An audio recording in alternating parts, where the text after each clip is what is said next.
नमस्कार मित्रांनो, मी आहे स्वप्नील बालडे आणि आज मी आलो आहे चुना कोळवणमध्ये. राजापूर तालुक्यामध्ये एक ओणीमध्ये गाव आहे चुना कोळवण. तिथे मी आज सवतकडा बघायला आलो आहे आणि सवतकडा तुम्हालाही दाखवतो कशा प्रकारे आहे आणि हा तिकडचा माहोल आहे. तरी आपण बघूया आज सवतकडा.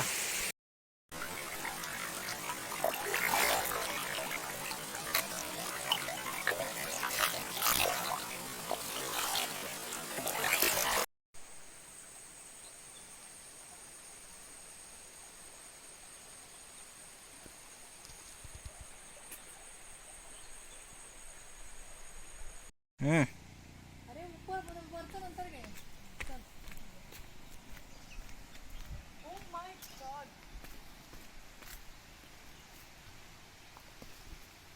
मी पण डायरेक्ट संपूर्ण भेटायला तू पुढे जायचं तर पुढे कर. नाही तो आमचा व्हिडिओच काढू. तुझं आपलं काढत तुमचं काय.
चल.